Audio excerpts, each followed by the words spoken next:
mês de setembro, Paulo Freire completaria 100 anos. Pela sua importância e pelo seu legado deixado no campo da educação, já foram realizadas várias atividades no Brasil e no mundo. E o programa Roda de Conversa não podia ficar de fora dessas comemorações e está realizando este programa com o tema Educação Libertadora. Palavra para a nossa diretora, Gislaine Fernandes. E antes disso, eu queria apresentar os nossos convidados, que é Eliana Elias, economista e diretora da Escola DIEESE de Ciências do Trabalho, e Flávia Tereza da Silva, da direção estadual do MST e do setor de educação e coordenação nacional do coletivo LGBT Sem Terra. Então, eu passo a palavra agora para a Gislaine Fernandes, a nossa diretora. Olá! Oi, gente. Então, gostaria de cumprimentar a todos que estão assistindo e a todas também que estão assistindo esse programa. Gostaria de cumprimentar as nossas convidadas, né? Dizer a vocês, em nome da direção do Sindicep, que é um prazer enorme ter vocês aqui conosco, falando sobre esse tema que é educação, que é um tema fundamental, principalmente trazendo aí a referência de Paulo Freire, né, que traz uma educação transformadora.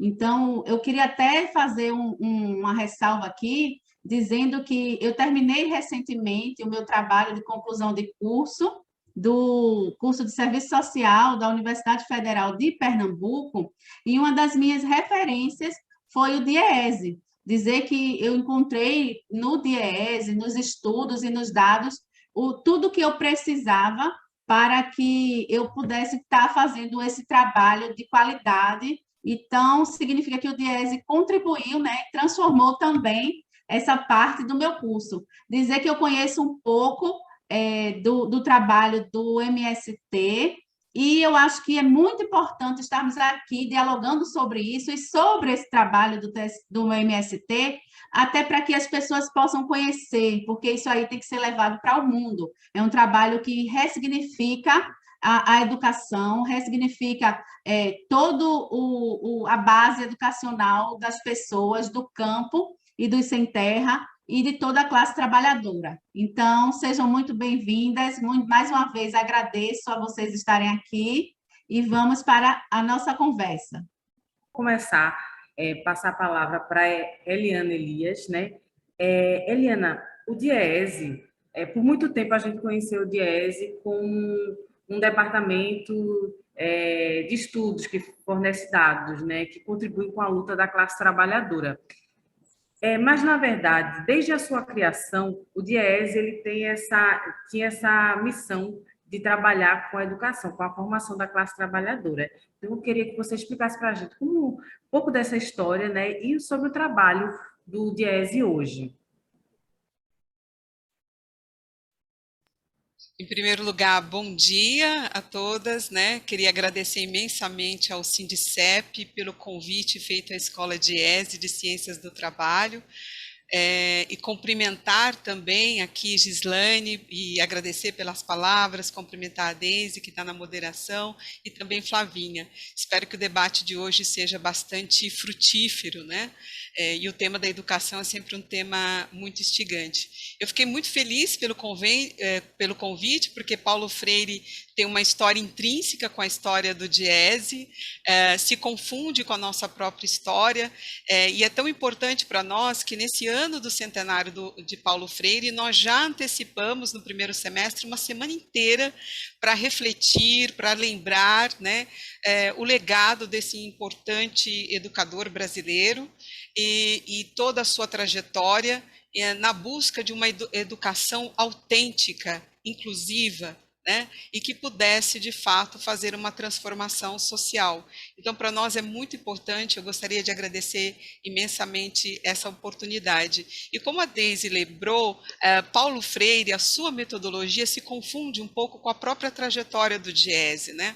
Quando você pensa qual foi a razão da criação do DIEESE, acho que é deixar bem claro que o DIEESE ele foi criado no final dos anos 50, justamente para dar consistência científica e legitimidade social para os trabalhadores na luta, nas suas demandas junto ao setor patronal. Então, essa é a missão do DIEESE. O DIEESE ele precisa unir o conhecimento científico à prática sindical, a ação sindical. E para fazer esse movimento entre a sistematização do conhecimento científico, do conhecimento acumulado e a sua apropriação para intervenção social, Paulo Freire entra, né, como uma metodologia perfeita para a gente fazer esse processo, né? Nos anos 60, né, no final dos anos 50, início dos anos 60, que é justamente quando o DIESE é criado, existia uma efervescência no Brasil com relação a que concepção de educação serviria ao nosso desenvolvimento, né? Que educação seria uma educação efetiva, inclusiva e principalmente autêntica. Então, vários intelectuais refletiam sobre o papel da educação na nossa sociedade, muito atravessados pela questão do subdesenvolvimento, da dependência na América Latina. Então, contemporaneamente à criação do DIESE, a gente tem a experiência de Paulo Freire em Angicos, no Rio Grande do Norte, fazendo uma experiência no processo de alfabetização, onde esses alfabetizados eram muito mais do que letrados, né? Eles eram senhores da sua realidade, eles passavam a construir a sua realidade a partir da apropriação dos signos da escrita. Então veja que apropriar-se de um conhecimento sistematizado como a escrita para a sua ação e a sua intervenção política, no sentido P maiúsculo, na sociedade, já é essa concepção presente também na formação do DIESE. A tarefa central do DIESE sempre foi fazer a assessoria ao movimento sindical, né, e a formação ao movimento sindical. E para exercer essa tarefa, foram longos anos de reflexão sobre a prática educativa, né? Então, trazer essa reflexão sobre a educação e a educação sindical, nos dias de hoje, é extremamente importante, porque é através da educação, já na concepção de Paulo Freire, que as pessoas podem transformar o mundo, né? Podem transformar a sua realidade. Então, lá em 1955, eu acho que é importante resgatar isso, quando o DIESE ele é criado justamente para atender uma demanda concreta dos trabalhadores. Naquele momento, você vivia um longo processo de industrialização, de urbanização, de criação de empregos e também do aumento do custo de vida. Então, o aumento do custo de vida no final dos anos 50, início dos anos 60, e depois se estendeu, né, até o Plano Real, era um problema concreto dos trabalhadores, né? E esse problema concreto dos trabalhadores fez com que eles se organizassem em torno de uma criação de uma instituição intersindical, ou seja, não era uma instituição pertencente a um sindicato ou um partido. E aí eu destaco a sabedoria da classe trabalhadora, porque para o enfrentamento das questões do mundo do trabalho, naquele momento eles entenderam que era necessário criar um órgão intersindical não presente na estrutura sindical daquele momento, que pudesse fazer o enfrentamento aos desafios que eles tinham. Então, acolher as diferenças, as diversidades, né? Pensar um órgão para a classe trabalhadora e não para um sindicato específico, já era uma característica de um conhecimento autônomo, verdadeiro, autêntico da classe trabalhadora, que foi capaz de engendrar uma instituição como o DIESE. Então, foi o movimento sindical, a partir de uma realidade concreta, que busca o conhecimento científico para mudar a sua realidade, que era a questão do custo de vida. Então, nesse desenho, você percebe claramente a possibilidade de você explorar toda a potencialidade da pedagogia freiriana, que é justamente entender a educação, o conhecimento, de uma forma crítica, inclusiva, autônoma, para a transformação da realidade.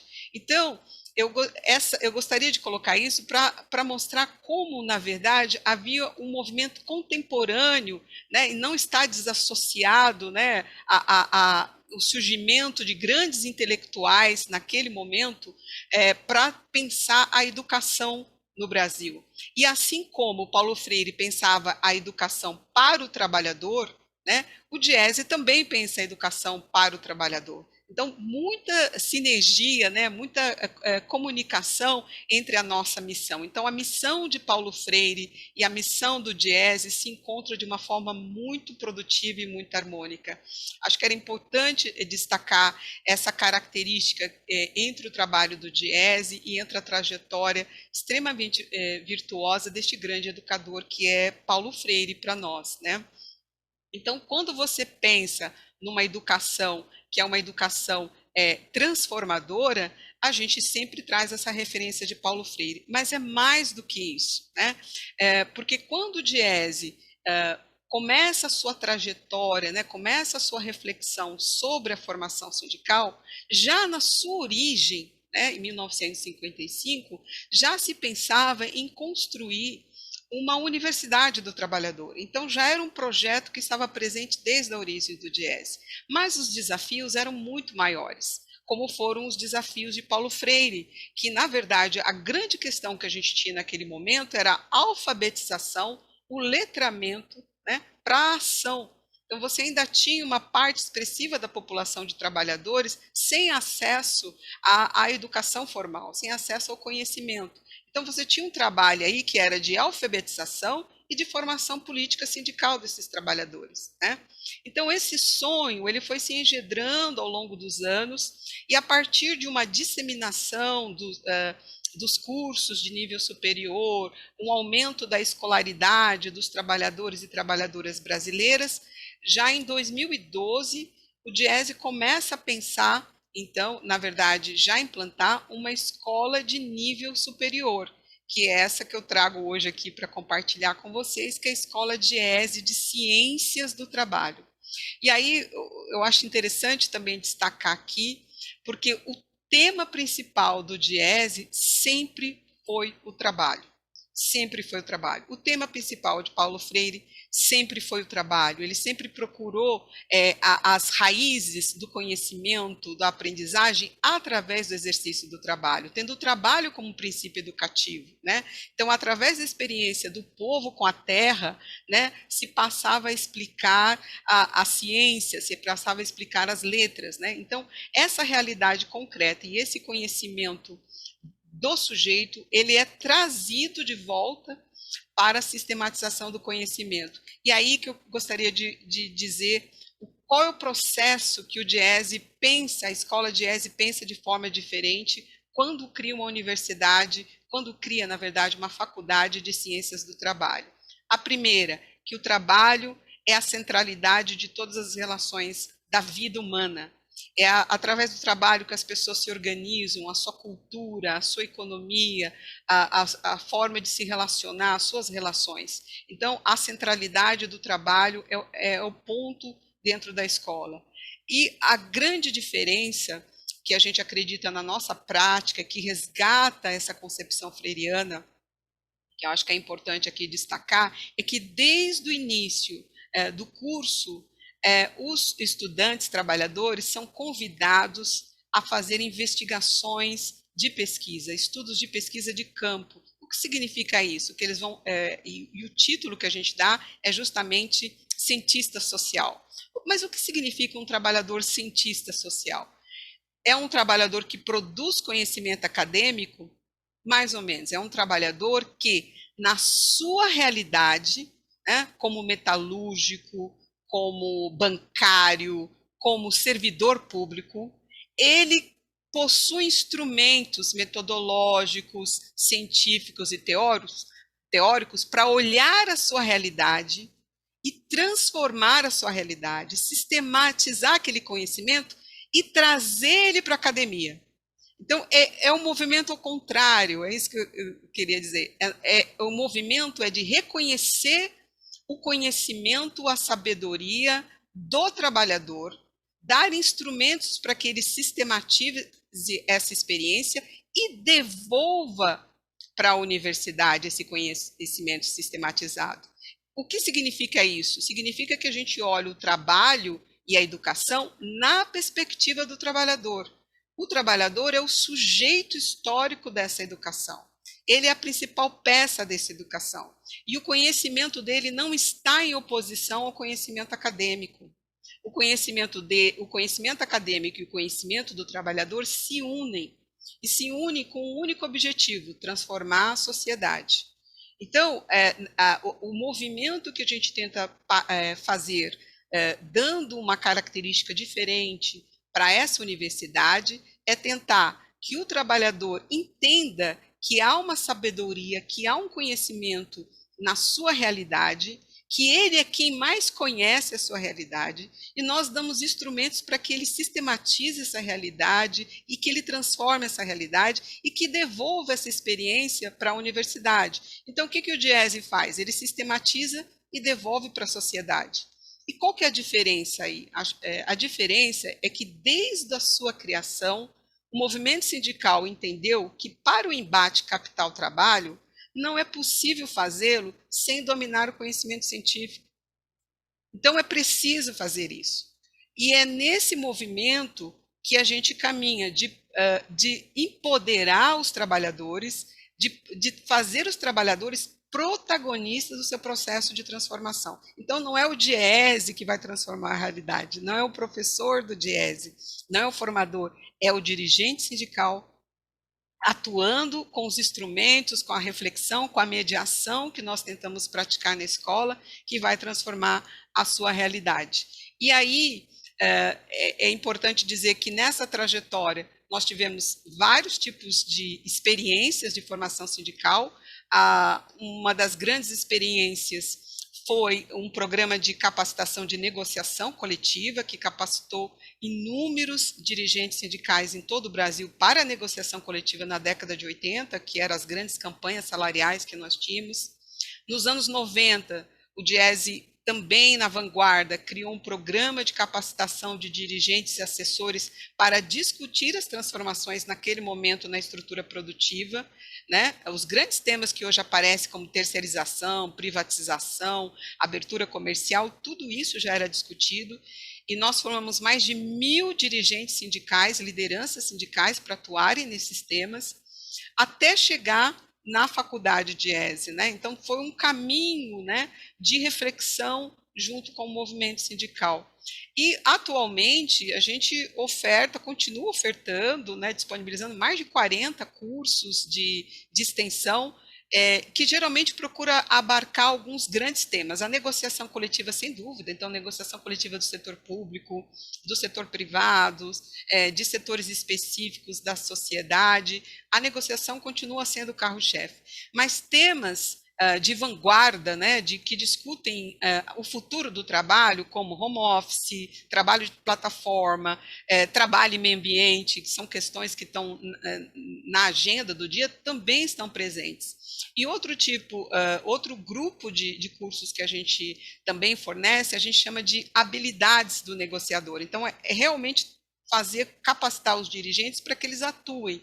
Então, questões como comunicação e expressão, história do movimento sindical, economia, matemática sindical, economia para dirigente, vários cursos que tentam trazer estofo, melhorar as habilidades desse dirigente para ele atuar, seja no movimento sindical e seja na sociedade, porque hoje o sindicato ele atua também para entender as políticas públicas, né? Já na década dos anos 2000, a nova edição do nosso programa de capacitação de dirigentes já incluiu o tema do desenvolvimento, porque nesse momento, né, nessa evolução, o movimento sindical também já percebeu que as soluções para os grandes problemas das relações de trabalho não estavam só na mesa de negociação, e sim nas políticas públicas. Era preciso criar políticas públicas para transformar a realidade dos trabalhadores. E foi dessa forma que campanhas como a valorização do salário mínimo,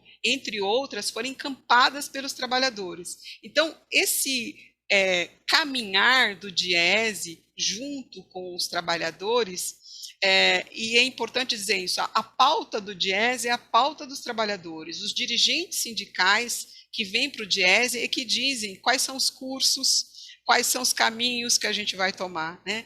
Então, por todo esse processo de autenticidade, de reconhecimento do protagonismo do movimento sindical, desse sujeito coletivo que representa um grupo de trabalhadores, né, que o DIESE vem trilhando esse caminho há 65 anos, né, e que a metodologia de Paulo Freire tem sido sempre inspiradora, sempre motivadora para que a gente possa continuar esperançando, né? E aqui eu me finalizo, né, e me coloco também para a gente debater e conhecer a experiência aí da Flavinha e agradecer mais uma vez por esse convite. Obrigada, Eliana, pela sua participação, né, agora explicando, né, dando essa aula do Diese, né, e da história da classe trabalhadora nesse meados do século passado até agora, né? E eu vou chamar agora a Flávia, né, do MST, do Movimento dos Trabalhadores Sem Terra, para ela falar dessa experiência. Depois eu volto, né, para fazer umas perguntas, porque eu quero saber, inclusive, Eliana, como é que o trabalhador pode fazer para participar desses cursos, mas depois a gente conversa, tá certo? Então, Flávia, me conta um pouquinho como é que funciona essa educação libertadora, né, no MST. Né, falando sobre esse grande educador que espelha aí nossas trajetórias. Então, a gente vai ver que tem momentos que Sindicep, né, que é a Escola de Formação do Diese e o MST se entrelaçam aí com os conceitos, né, desse grande educador aí dentro da nossa história. Então, em nome do MST, gratidão por esse espaço, né, por essa roda de diálogo. Espero que quem esteja nos vendo e nos ouvindo, né, seja um momento rico de formação, de troca de experiência, de vontade também que, quando a gente saia dessa pandemia que está próximo, a gente possa conhecer os territórios, né, na escola, né, a sede de vocês, que vocês possam ir no nosso centro de formação ou passar um dia num acampamento, num assentamento, enfim, né, o que a gente puder se entrelaçar, trocar nossas práticas e os nossos conhecimentos. Então, em nome do MST, gratidão, esse movimento que caminha aí para sua quarta década, a gente está bem pertinho de completar 40 anos, um dos primeiros movimentos que luta pela terra no Brasil, e a nossa luta inicia ali, finalzinho 84, é a nossa gênese, e naquele momento o que nos impulsionavam eram algumas cercas que a gente tinha que romper, né? E depois de quase 40 anos, essas cercas aumentaram um pouco mais. Então, inicialmente foi a luta pela terra, né? A luta contra esse latifúndio, a luta contra o agronegócio, que nos impulsionou, né, esses trabalhadores a sair das periferias, a sair de alguns territórios que não cabia mais nesse momento massacrante que viviam no período e que a gente vive até os dias atuais. Então, na minha fala, eu vou trazer alguns conceitos de Freire, que é onde a gente foi se encontrando com esse educador, com algumas práticas da educação popular e trazendo, almejando as nossas conquistas. Então, hoje a gente segue lutando por uma reforma agrária popular, né, uma reforma agrária popular que seja construída pelas mãos do sujeito, dos trabalhadores, da infância, da juventude, das mulheres, dos homens, dos sujeitos LGBTs, dos negros. Então, um movimento que acolhe esse oprimido, né, que o Paulo Freire tanto fala nas suas cartas pedagógicas, nos seus escritos.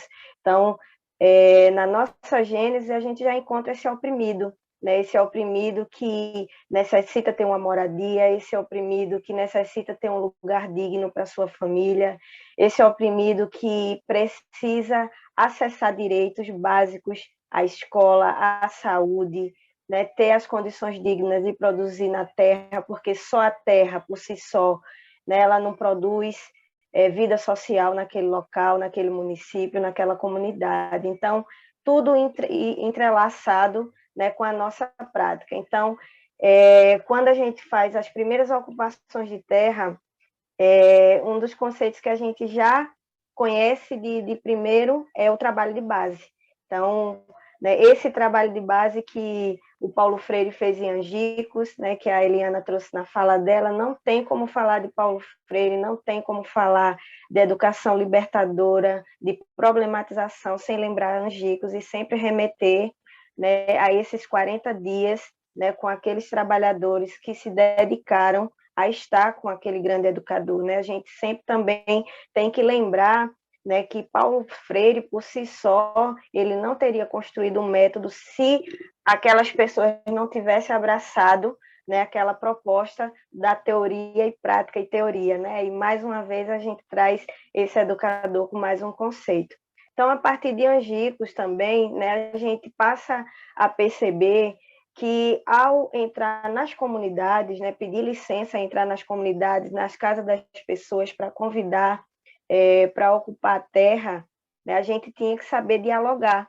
Então, pessoas que já tinham um pouquinho mais de estudo, outros que era liderança de base, mas como dialogar com aquelas pessoas que já estavam vivendo ali tão oprimidas, com tão pouco e sem sonhar, né? As pessoas não sonhavam mais. Então, como você dizer que um mundo melhor é possível? Então, fomos fazendo esse trabalho inicial, e ao chegar na ocupação e ao chegar nessa comunidade, ali chegou todo mundo, né? Pessoas que tinham um pouquinho mais de estudo, as crianças que vieram acompanhando os pais, uns que não tinham contato com a terra ainda, mas, né, tinha todo um gosto, uma vontade. Então, como organizar essa comunidade?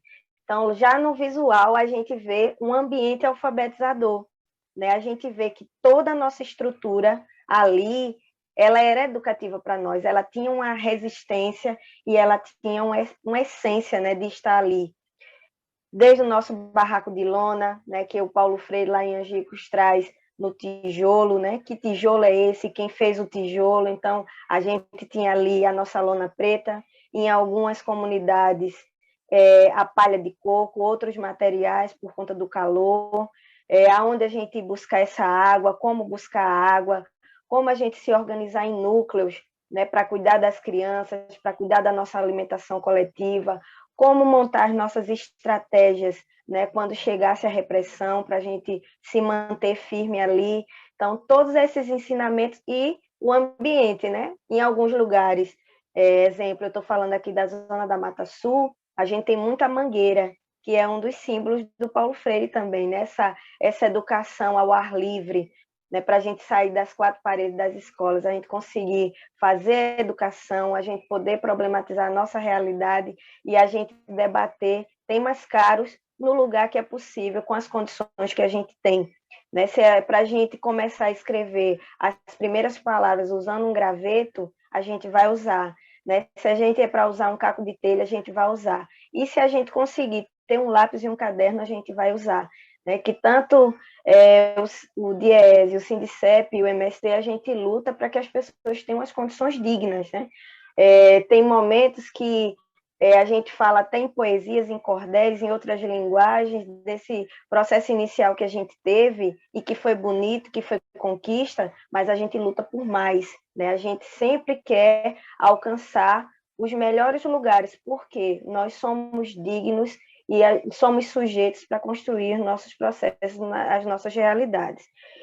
E conhecendo Paulo Freire, aí, os primeiros, não vou dizer que fui eu, né? Não vamos fazer conta aqui, mas as primeiras pessoas que começaram a olhar para essa outra cerca que a gente segue aí nesses quase 40 anos lutando contra o analfabetismo. Então, é outra bandeira que o MST segue firme, segue duro, né, segue potente, lutando aí com o poder público, federal, estadual, regional, local, para que a gente tenha escolas dignas no campo, né, que as nossas crianças não precisem sair das escolas, das suas comunidades, para ir para a cidade. Hoje, os nossos sem terrinhas, né, já conseguem dizer firme aí da sua existência, da sua resistência e da sua identidade construída, né, nesse bojo aí da história do movimento, mas a gente ainda sofre muito preconceito, porque o sem terra querer fazer pedagogia pode, professor pode, mas agrônomo já é estranho, né? Ser um engenheiro é estranho, né? Ser um advogado também soa estranho. Mas o que a gente vem trabalhando nos nossos cursos de formação, né? Trazendo um pouquinho que a Eliana falou, né? A gente tem os centros de formação, tem nossas escolas, e que, junto com o pensamento do Paulo Freire e outros educadores, né, a gente vem estudando com os materiais que a gente tem desde a infância. Há 1 ano e meio, né, nesse período de pandemia, o MST lançou o centenário de Paulo Freire, né? A gente não sabia nem que ia viver uma pandemia, o que era uma pandemia e como movimentos que são de base, que são massivos, iria estar num formato igual a gente está hoje, né? Nessas janelinhas de Zoom, fazendo debate, fazendo roda de diálogo sem olhar no olho, sem se tocar, né? Sem ter esse fervor, mas é o espaço que a gente está tendo. E um espaço muito rico também, que a gente está conhecendo organizações, está conhecendo processos, né? Está conhecendo métodos e muitas experiências que a gente está divulgando e que está ficando gravado aí na rede social, que a gente nem sabia usar tão bem como a gente está usando hoje. Né, reafirmo que a gente está conseguindo usar esse veículo, né, que tem que estar na mão dos trabalhadores, né, tem que estar divulgando a nossa história. Então, há 1 ano e meio, a gente está nesse centenário, fazendo algumas práticas, estudo do legado do Paulo Freire, né, estudo de algumas obras dele, e fazendo isso com todos os nossos sujeitos, né, falando, olhando ali para a obra O Menino que Lia o Mundo, que foi escrito pelo Carlos Brandão, a gente trabalhou ele em encontros com as nossas crianças, com os nossos sem terrinhas, e aí eles fizeram trabalhos belíssimos, né, que a gente chamou de Fazendo Arte com Paulo Freire. Vieram cartas, vieram desenhos, né, veio a realidade dessas crianças e dialogando com os conceitos dele e com o nosso processo de luta.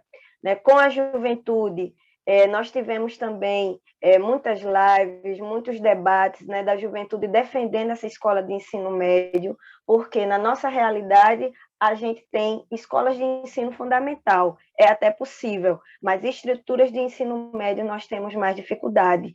Então, dá uma ruptura, a gente está com a nossa criança na nossa comunidade, né, com os nossos conceitos, né, com a didática que precisa ser alcançada, mas quando o jovem vai para a cidade, então há uma ruptura aí de cultura, de tradição, de forma de organização. Então, a gente segue lutando para que nossos territórios tenham escolas de ensino médio. Passado do ensino médio, né, alguns de nós, através do PRONERA, do Programa Nacional de Educação na Reforma Agrária, a gente conseguiu, em parcerias com algumas universidades, né, se formar, ter uma graduação, ter uma especialização e voltar, né, para os nossos territórios e sermos nossos próprios educadores. Né? Não é que num edital a gente não possa acolher outras pessoas que possam estar na nossa prática. Não é proibido, não. É bem-vindo e bem-vindas. Né? Mas quando a gente tem sujeitos, né, que são da nossa própria comunidade, isso fica mais forte, isso fica mais intrínseco. Seguindo para a educação de jovens e adultos, esse aí é o nosso grande nó. Por quê? Em todo momento, o movimento está revisitando o trabalho de base, né? Está convidando as pessoas a permanecer na terra, a convidar pessoas novas, e sempre, né, esse índice de analfabetismo ele vai e volta, porque é uma cerca, meninas, muito difícil de romper. E o Paulo Freire nos anima, nos faz esperançar todos os dias que é possível, né? Se a gente quiser, se a gente agarrar, né? Se a gente for o nosso próprio educador, formador, né? Se a gente se impulsionar, né? Se indignar com isso todos os dias, nós vamos conseguir sim. Então, temos algumas experiências a nível de Brasil, a nível internacional, né, com as campanhas de alfabetização.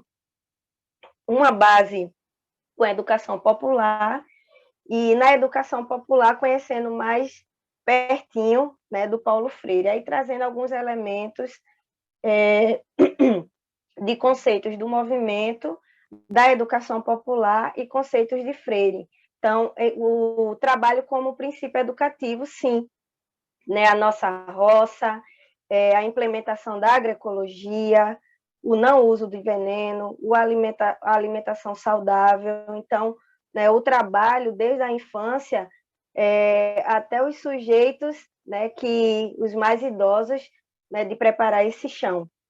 o trabalho de base, como eu já disse, né? Esse diálogo permanente da defesa do nosso território, o diálogo, né? Sempre assim, com algo novo. Hoje a gente em defesa do SUS, do Fora Bolsonaro, do auxílio emergencial, né, continuado e tantos outros temas, né, que a gente precisa revisitar sempre, o cuidado com o meio ambiente, com a nossa flora, com a nossa fauna, né, e essa boniteza que a gente tem no campo e também levando esse campo para a cidade, né? A gente tem uma palavra de ordem que diz: se o campo não planta, a cidade não janta. Então, nesse 1 ano e meio, né, a gente conseguiu se aproximar muito das periferias, do povo cuidando do povo, dos agentes populares de saúde, né, ensinando como usar uma máscara, como fazer a higienização das suas mãos, levando o nosso alimento que a gente tem de mais caro para as marmitas solidárias, para bancos populares de alimentos, o roçado coletivo que nós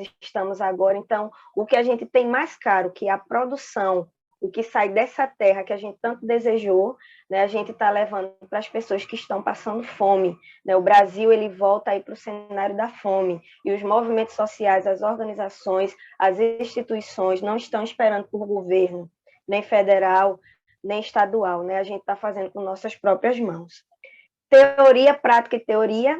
Então, a gente sai para estudar mais um pouquinho, mas a gente volta para a nossa comunidade, a gente vê como é que está, a gente troca conhecimento, a gente volta para a cultura, a gente volta para as nossas datas comemorativas, para nunca esquecer o dia que a gente ocupou a terra, a gente relembra o centenário de Paulo Freire, né, fazendo um monte de festa, de celebração, fazendo um esforço para ter o busto dele sim nas nossas escolas, ter a pessoa física, para quando o Sem Terrinha falar de Paulo Freire, na história do menino que lia o mundo, ele olhe para o busto dele, olhe para a foto e saiba que ali está a representação desse grande educador. A gestão democrática, né, que ela esteja na mão de todos e todas, da mulher, do homem, do jovem, da criança, que possa coordenar uma assembleia, que possa coordenar um momento de luta, numa marcha, numa ocupação de um órgão público, que possam falar da nossa história, um espaço como esse, né? Hoje eu estou aqui, mas tem outros companheiros, outros camaradas que poderiam estar, né? E a gente divulgando a nossa história. O estudo da realidade, né? Essa realidade que nos move todos os dias, né? O porquê a gente ocupou a terra, de quem é aquela terra, qual a história da região, qual a história do nosso estado, né? E a gente ter isso muito, muito certo. E não esquecer nunca da amorosidade, né? A amorosidade que ele tanto fala também nos escritos, né? Da gente ter essa afetividade com a nossa comunidade, com as pessoas, com os animais, com a nossa terra, com os nossos parceiros, né? E isso nos esperançar para continuar sempre. Então, um pouco isso, assim, nesse bloco inicial, né? Para fazer esse disparador das nossas informações e esperando aí as perguntas, né, Eliana, das meninas, para a gente ir dialogando.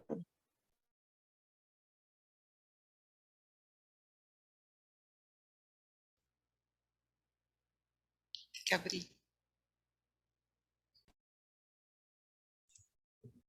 Seu microfone, Deise. Pois é. Flávia, obrigada, viu, pelas suas considerações. Flávia, vê só, quando você estava falando, né, do processo de formação que o movimento faz com vocês mesmos, com os próprios, né, sem terra, eu me lembro do meu trabalho de conclusão de curso que eu fiz há uns anos atrás, sabe?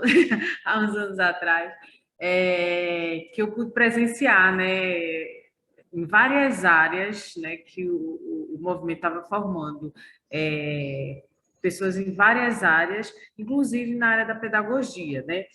E na área da pedagogia eu achei bem interessante que, além do professor, dessa experiência do professor ser sem terra, ele se identificar ali como o sem terra se vê ali na figura do professor, na figura de um líder, né? Enfim, e também as disciplinas, né?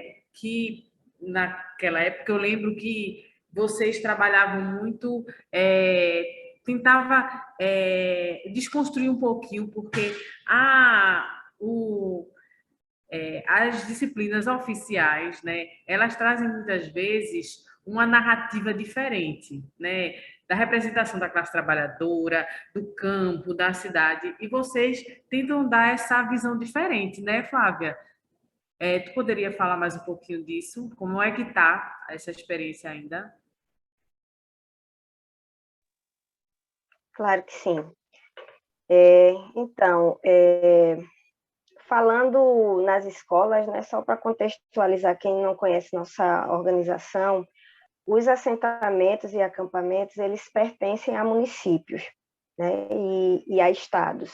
Então, na maioria das vezes, nossas escolas, elas são municipais, né, e nesse município, a gente, em especial, o setor de educação, né, no qual eu faço parte, a gente sempre dialoga com as secretarias de educação, sempre procura, com a demanda que as crianças, que a juventude tem, né, e fazer esse entrelace das disciplinas oficiais com algumas campanhas, algumas jornadas, algumas atividades que nós temos no movimento. Em alguns municípios, isso corre super bem, assim, não é um fardo, não é algo incômodo, porque nós temos, claro, né, que as disciplinas, elas necessitam acontecer, né, nossa criançada, ela tem que ter acesso, né, aos conteúdos que estão ali. Qual é o nosso desafio, né? Qual é o nosso desafio permanente de fazer esse entrelace? É dialogar junto com esses secretários de educação, com esses professores, em algumas formações que as secretarias chamam, nos dedicam tempo assim, para a gente ir para a formação, falar um pouquinho da nossa comunidade, da nossa forma de organização, do nosso olhar do campo, né? Aí, quando a Deise fala desse campo, aí a gente leva um pouco da nossa pedagogia do Movimento Sem Terra, né? O que é essa pedagogia? Que é essa pedagogia que o nosso grande educador é o próprio movimento, né? E que ela acontece em movimento.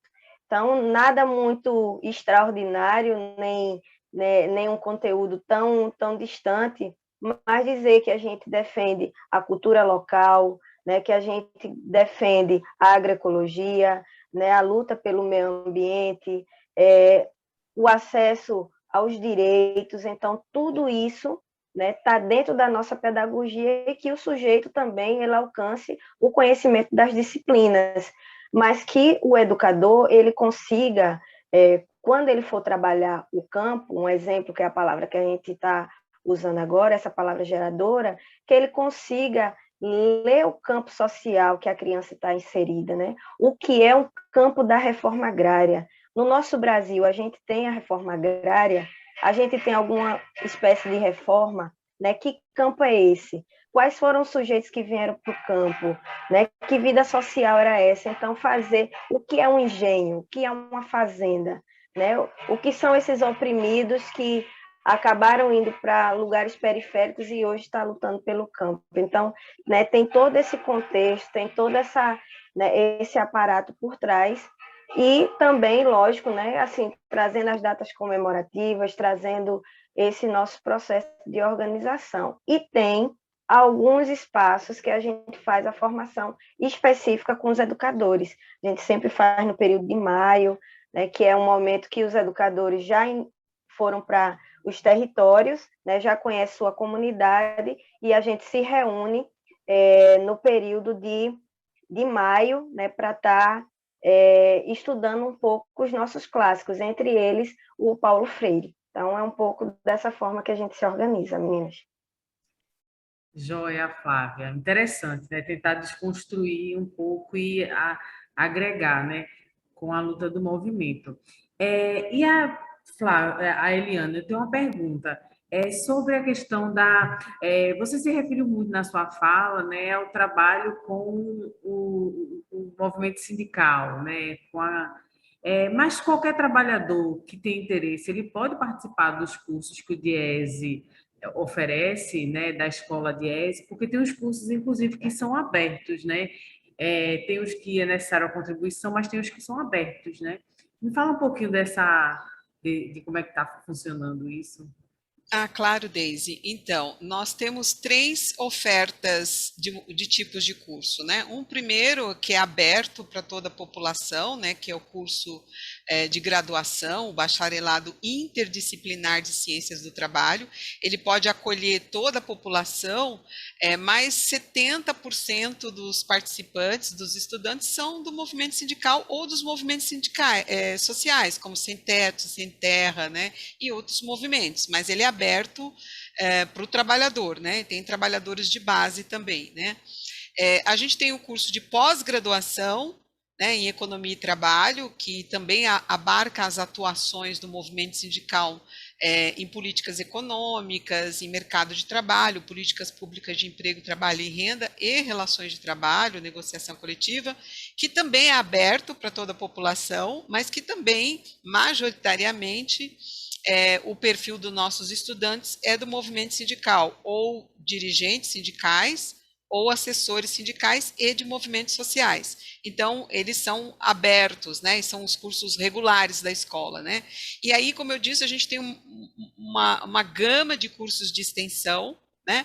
E aí, esses cursos de extensão, você tem duas modalidades, são cursos de curta duração, e aí você tem os cursos abertos, né? Que aí tanto o movimento sindical, várias entidades sindicais podem se inscrever, ou estudantes, ou trabalhadores de base, e tem os cursos exclusivos, né, que são os cursos fechados, que são contratados especificamente pelo sindicato, um sindicato, para atender, de novo, uma demanda específica. Então, o seminário, nesse caso, ele vai ser feito para atender a demanda que aquele sindicato necessita. É uma negociação de PLR, uma negociação com o governo federal, estadual, municipal, é uma negociação de plano de carreira, então ele vai ser feito de acordo com a demanda daquele sindicato. Então, você tem essas várias possibilidades aí, cursos regulares, cursos de curta duração, cursos abertos e cursos exclusivos para o sindicato também aqui no DIESE.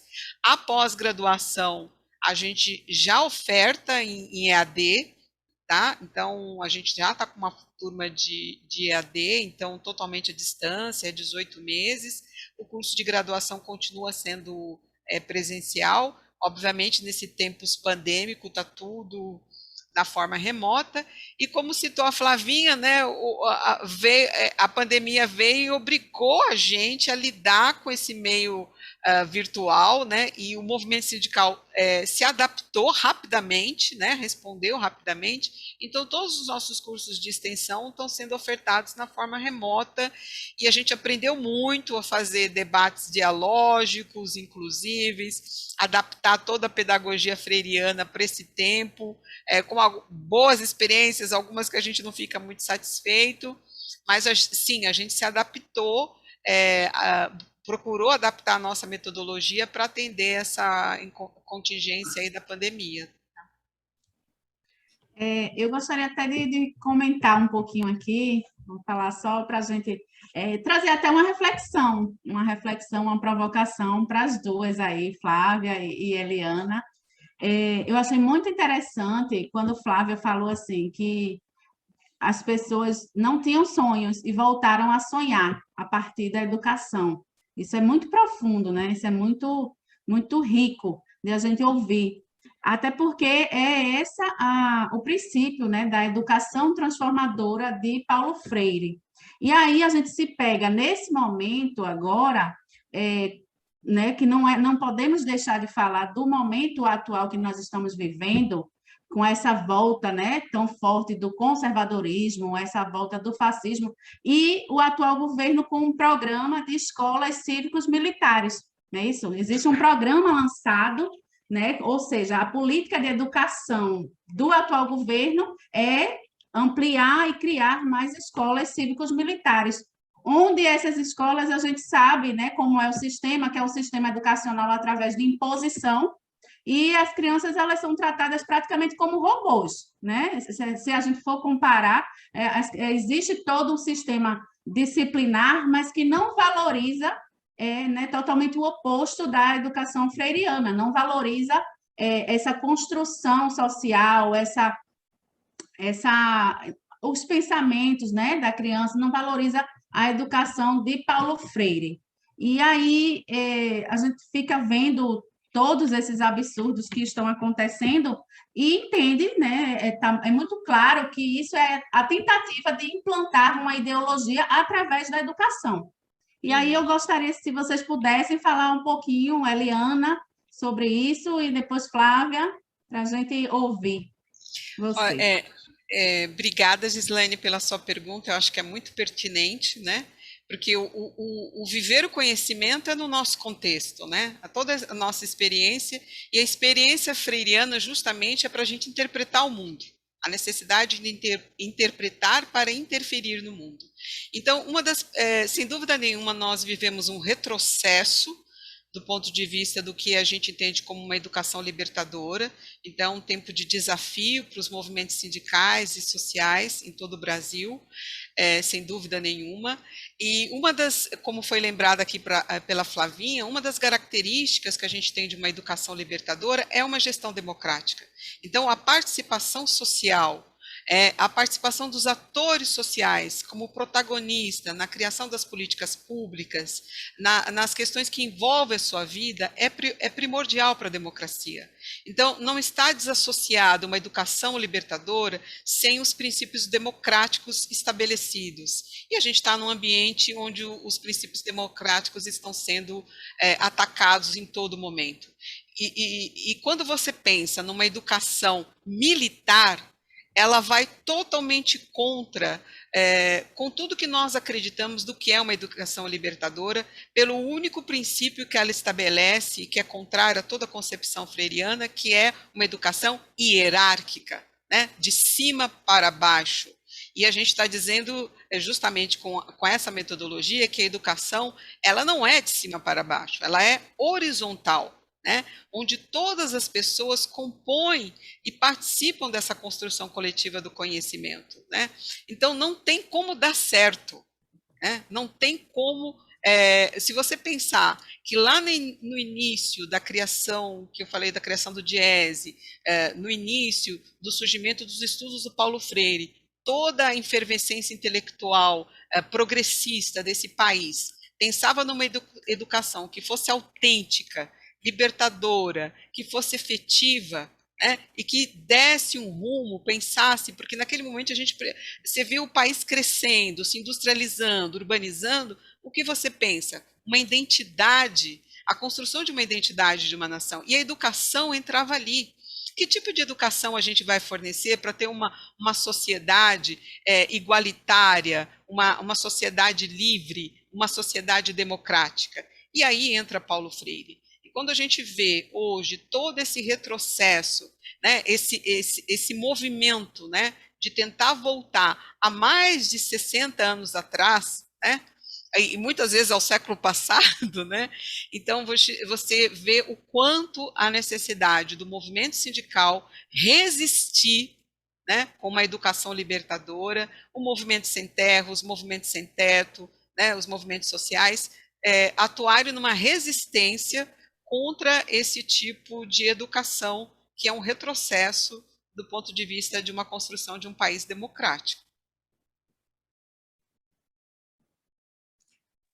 Então, seguindo aqui, então, quando eles nos acusam de doutrinação, a gente fala de libertação, né? Quando ele fala que formamos soldados, a gente fala formamos sujeitos, né? E quando ele fala que estamos dentro de quartéis, a gente defende a escola. Então, esse cenário aí de retrocesso não nos cabe mais, não dá para as mulheres, né, no período que a gente está, empoderadas, né, donas dos seus lares, dos seus trabalhos, de suas falas, de suas famílias, né, a construção com seus companheiros, não dá para a gente voltar mais para dentro do armário, né, não dá para a gente crescer esse índice que todos os dias a gente vê do feminicídio, né, infelizmente ainda no nosso Brasil, né, e um governo que fala em armas, a gente fala em livros.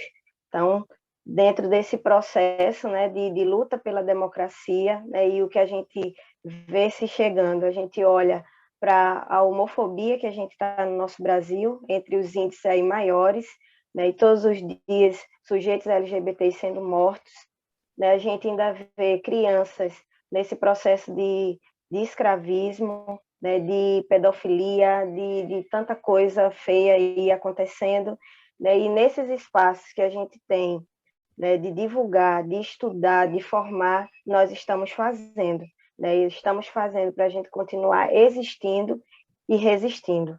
Então, esse formato que vem não tem condições, né, e a gente vai lutar todos os dias indo para as ruas, porque se o governo atual ele é mais forte, mais daninho do que o próprio vírus que está espalhado por aí, nós temos que seguir lutando. Então, a gente já convoca vocês que estão ouvindo essa roda, que estão ouvindo nossas falas, para o dia 2, né, 2 de outubro, a gente volta mais uma vez para as ruas, né, para lutar, né, com as nossas bandeiras, cada sindicato, cada movimento, cada instituição, cada pessoa no seu particular, né, indo para ali e dizendo que não dá mais, né? E hoje eu e a Eliana falou, né, muito firme aqui, né, que nós tivemos que reinventar nesse período da pandemia, nesse 1 ano e meio, né, a gente está dialogando, a gente está fazendo formação, né, a gente está sendo potente aí nesse veículo, mas nós não defendemos essa educação à distância, né? Então, reforçar mais uma vez, né, que o nosso trabalho ele é feito dentro das comunidades, com a base, com a nossa base social, com os nossos educadores, né, fazendo esse diálogo perto, junto, né, o mais junto possível, mas que nós tivemos que estar nesse local aqui, tivemos que ocupar esse espaço para a gente continuar lutando, né, sendo ouvidos e fazendo formação. Obrigada, Flávia. Obrigada, Eliana. Eu acho que a gente passava o dia todo falando de Paulo Freire, porque ele é muito grandioso. E aí a gente trazendo o DIEESE e o MST, que são entidades, né, enfim, importantíssimas para a estrutura, né, dos movimentos sociais, da classe trabalhadora, a gente conversaria muito mais. Mas a gente vai estar chegando ao fim já, né, do nosso programa. E, mais uma vez, agradeço a participação de vocês, agradeço a participação da nossa diretora Gislaine. E assim, o Roda de Conversa ele está disponível no YouTube. Se você gostou do programa, compartilha também